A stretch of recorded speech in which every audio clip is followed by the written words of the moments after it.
35 বাসন্তী গাঢ় করে ঠোঁটে লিপস্টিক দিচ্ছেন।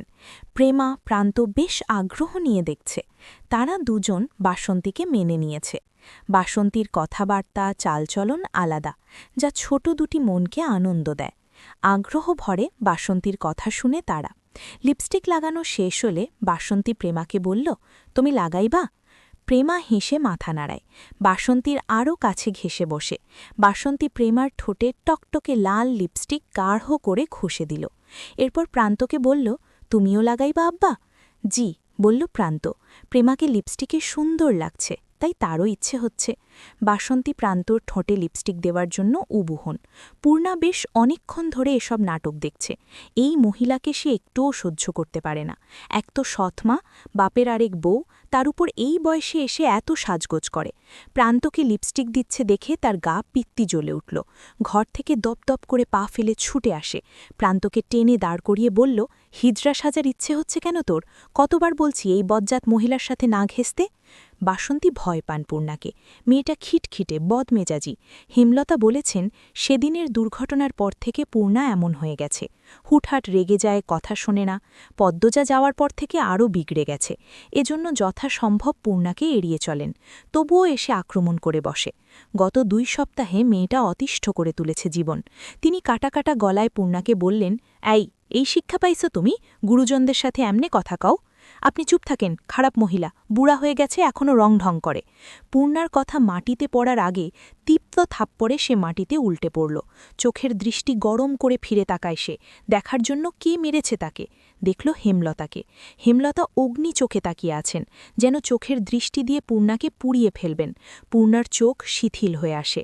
সে চোখ সরিয়ে নেয়। হেমলতা বললেন, নিজেকে সংশোধন কর, এখনও সময় আছে। পূর্ণা নতজানু অবস্থায় বলল, আমি এই মহিলাকে সহ্য করতে পারি না আম্মা। করতে হবে, ওনার অধিকার আছে এই বাড়িতে। আমি খুন করব এই মহিলাকে।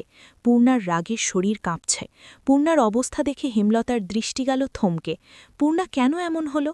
তিনি কি এক মেয়ের শূন্যতার শোক কাটাতে গিয়ে আর এক মেয়েকে সময় দিচ্ছেন না? বুঝিয়ে শুনিয়ে পূর্ণাকে আবার আগের মতো করতে হবে। তিনি কণ্ঠ খাদে নামানোর চেষ্টা করেন, কিন্তু এরপর পূর্ণা যা বলল তিনি রাগ নিয়ন্ত্রণ করতে পারলেন না।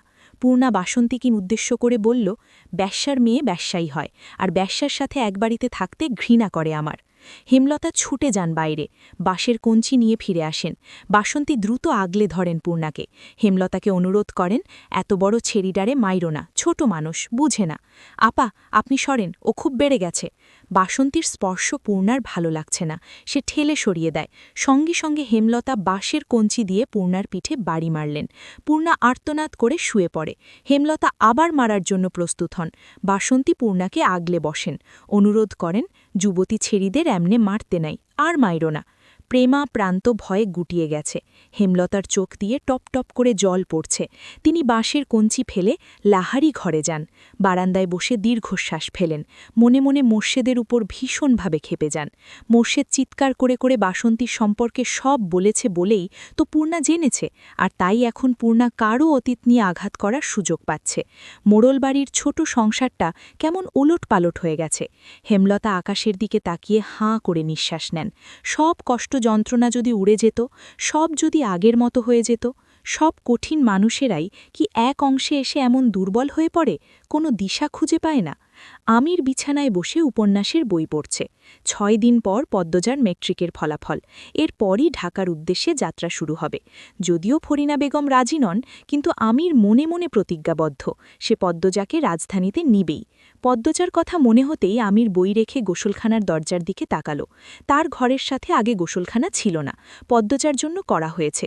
সে বই রেখে সেদিকে যাওয়ার জন্য পা বাড়ালো। তখনই পদ্মজা চিৎকার করে উঠল, তাই দ্রুত দৌড়ে গেল। দরজা ঠেলে ভেতরে ঢুকল। পদ্মজার শাড়ি দিয়ে শরীর ঢেকে রেখেছে, কিছুটা কাঁপছে। আমির দ্রুত কাছে এসে বলল, কি হয়েছে? ওখানে ওখানে কে ছিল?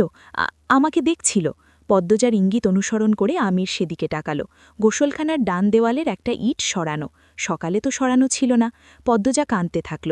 কাপড় পাল্টাতে গিয়ে হঠাৎ চোখ পড়ে দেওয়ালে, আর তখনই দুটি চোখ দেখতে পায়। সে তাকালেই চোখ দুটি দ্রুত সরে যায়। পদ্মজার পিলে চমকে ওঠে।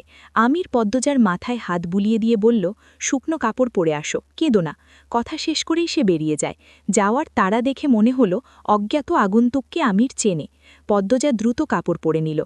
এরপর আমিরকে খুঁজতে থাকল। আমির সোজা রিদওয়ানের ঘরে যায়। রিদওয়ান পানি পান করছিল। আমির গিয়ে রিদওয়ানের বুকে শর্ট খামচে ধরে, চিৎকার করে বলল, তোকে সাবধান করেছিলাম, দ্বিতীয় সুযোগ দিয়েছিলাম, শর্ট ছাড়। ছাড়ব না। কি করবি? তুই আমার বউয়ের দিকে কুনজর দিবি আর আমি ছেড়ে দেব? প্রমাণ আছে তোর কাছে? কুত্তার বাচ্চা, প্রমাণ লাগবে? আমি জানি না। আমির, মুখ সামলা, গালাগালি করবি না। করব, কি করবি? আবার বলছি, শার্ট ছাড়। আমির ঘুষি মারে রিদওয়ানের নাকে। রিদওয়ান টাল সামলাতে না পেরে পালঙ্কের উপর হুমড়ি খেয়ে পড়ে। চিৎকার চেঁচামেচি শুনে বাড়ির সবাই রিদওয়ানের ঘরে ছুটে আসে।